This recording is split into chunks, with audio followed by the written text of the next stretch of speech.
जय जगन्नाथ फ्रेंड्स आपण मानकु आम यूट्यूब चैनल को बहुत बहुत स्वागत। जदि कहिबा आउ मात्र 2 दिन परे आपणक भाग्य रे अचानक परिवर्तन देखिबाकू मिलिबो।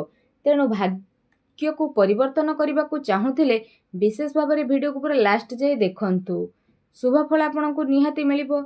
जहा पई जदि कहिबा कोन सब आपणकू लाभ मिलिबो, ग्रहंकर बक्री अवस्था, ग्रहंकर स्थिति कौन रहुची एवं आपणकर प्रथम भागरे शनि विराजित, चतुर्थ बृहस्पति, पंचम सूर्य सहित बुध रोचंती, जहा सहित विशेष भाव में जदि कहिबा षष्ठ घरे आपणकर केतु विराजित अछंती, मंगल सप्तम रहिछंती, तो द्वादश भागरे राहु विराजित करिछंती।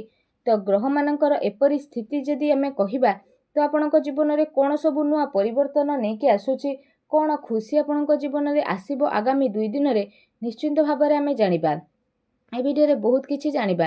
विशेष भाव में जदि कहिबा ए 2 दिन स्थिति रे ए केतोटी दिन रे आपणकर स्थिति रे महापरिवर्तन आसीबो। तेणु वीडियो को पूरा लास्ट पर्यंत देखंतु। जदि कहिबा ग्रहराज शनि द्वारा विशेष भाव में आपणक जीवन में बहुत बड़ परिवर्तन आसीबो। आपणक जीवन में यूटर्न आसीबो। शनि बक्री अवस्था रे रहिबे तो स्थिति रे परिवर्तन मध्ये देखिबा पई मिलिबो। तो 5टी दिगरु आपणको विशेष भाव में लाभ देखिबाकू मिलिबो। 3टी क्षेत्र में सावधान मध्ये आपणको रहिबाकू पड़िबो। आसंतु जानिबा 2 दिन स्थिति किपरि रहिबो। तेणु वीडियो को पूरा लास्ट जाए देखंतु। वीडियो भल लागिथिले कमेंट बॉक्स रे जय शनिदेव बोली अवश्य लिखंतु। वीडियो को लाइक शेयर कमेंट करंतु। सर्वप्रथमे आपणको पई कहिबा बंधु मिलनर जोग मध्ये रहिबो, जहा कि नूतन बंधु आपणको मिलिबो, जहा फल रे आपण से सब को नै लाभ उठेबे। ता सहित अतीत रे किछि बंधु, अतीत रे किछि मित्र जे आपणकोठु दूरेई जाइथिले तो सेमानक सहित आपणकर किछि शत्रुता, किछि आपणकर वाद विवाद होइथिला तो पुनर्बार जोड़ी मध्ये होई पारंती। आगो को आपणकर बंधु मिलनर प्रबल जोग बनुची। निश्चिंत भाव में बहु दिन देखि नथिबा बंधु को देखिबे और तांको द्वारा उपकृत मध्ये होई परिबे और तांको द्वारा किछि ज्ञान जहा आपणको जीवन में बड़ परिवर्तन आनिबो।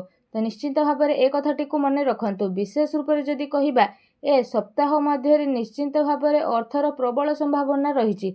शनिदेव जेहेतु बक्री अवस्था रही, जहाँकि आपणको पई विशेष भाव में स्थिति रे परिवर्तन आसीबो। एहा सहित विशेष रूप से जदि कहिबा आपणको धन लाभर संकेत मिलुची। ता सहित आपणको ऑनलाइन तरफरु मध्ये कोनोसी भल सूचना मिली पारे। आपण जदि कोनोसी मित्रंक ठारू धनर आशा करिथिले तो धनर स्थिति मिलिबो।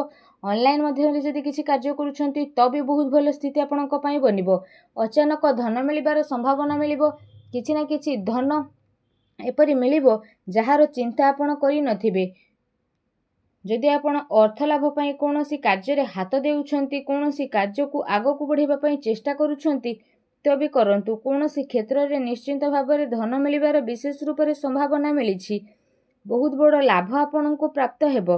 प्रत्येक क्षेत्र रे आपनको सफलता मिलिबो। जे क्षेत्र रे आपण आगो को जिबे से क्षेत्र रे आगो को बढ़िबे। जो भी प्रतियोगिता रे भाग नेबे, जहा भी करिवे सेथिरे आपनको सफलता ही सफलता मिलिबो। कारण भाग्यर सहयोग मिलिबो, भाग्य साथ देबो। जहा भी आमे करिथाउ सेथिरे भल फल हमको प्राप्त होइथाय। किंतु भाग्य जेहेतु बलवान होइथाय, अल्प काम कले मध्य बहुत किछि मिलिथाय। तेणु भाग्य तो जानी थाए काहाकू कोन मिलिबा, आमे तो खाली परिश्रम करिथाउ। ग्रहंकर परिवर्तन जोगु एबे भाग्य रे महापरिवर्तन हेबाकू जाउछंती।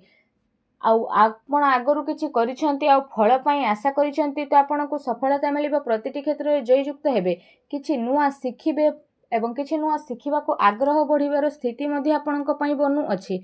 आपण कोनोसी भी शुभ कार्य ए टाइम रे आरंभ करंतु, देखिबे आपणको निश्चिंत रूप से लाभ ही लाभ देखिबाकू मिलिबो।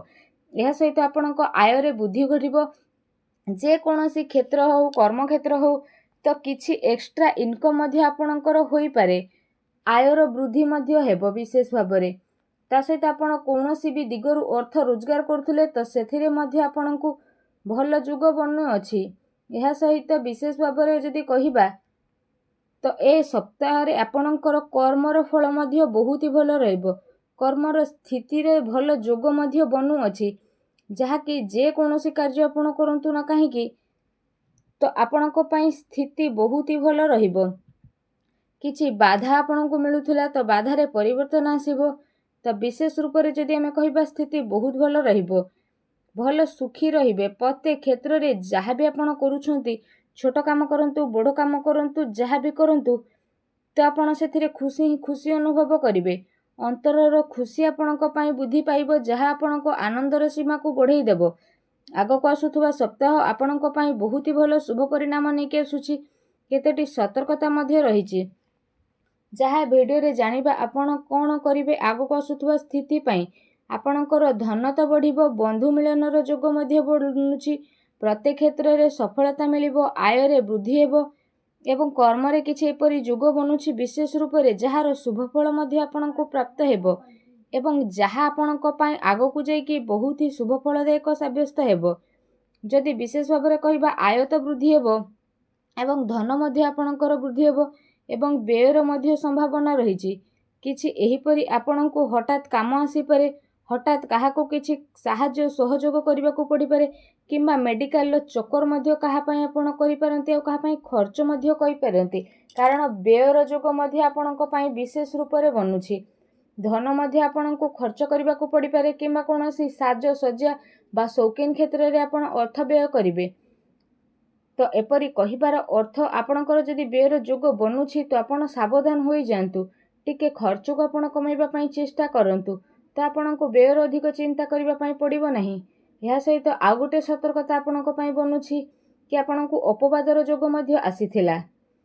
ତ ଆପଣ ବିଶେଷ ରୂପରେ ଧ୍ୟାନ ଦିଅନ୍ତୁ କି କୁସଙ୍ଗ, ଖରାପ ମିତ୍ର, କୌଣସି ନିଶାଦ୍ରବ୍ୟର ସେବନ, ଖରାପ କାର୍ଯ୍ୟରୁ ଆପଣ ବିଶେଷ ଭାବରେ ଦୂରେଇକି ରୁହନ୍ତୁ, କାରଣ ଆପଣଙ୍କର ବହୁତ ବଡ଼ ସ୍ଥିତି ବନିବ, ଯାହାଦ୍ୱାରା ଆପଣ ଆଗକୁ ମଧ୍ୟ ବଢ଼ିବେ।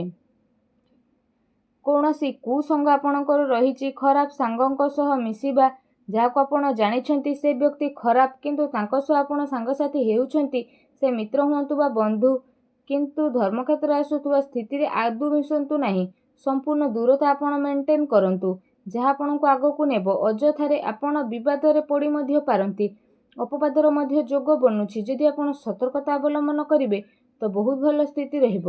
କାହା ସହିତ ଭୁଲରେ ବି କଳି ଝଗଡ଼ା କରନ୍ତୁ ନାହିଁ, କାହା ସହ ବିବାଦରେ ମଧ୍ୟ ପଡ଼ନ୍ତୁ ନାହିଁ। ଭାବି ଚିନ୍ତିକି ଆପଣ କାର୍ଯ୍ୟ କରନ୍ତୁ। ଦେଖିବେ ଛୋଟ ଛୋଟ କଥାକୁ ଯଦି ଆପଣ ଧ୍ୟାନ ଦିଅନ୍ତି ତ ଏ ସପ୍ତାହଟି ଆପଣ ସକାରାତ୍ମକ ହୋଇକି ରହିବେ।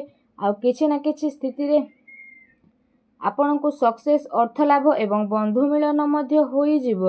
ଯାହା ଚାହିଁବେ ସେ ସବୁ ମଧ୍ୟ ଆପଣ ପ୍ରାପ୍ତ କରିପାରିବେ।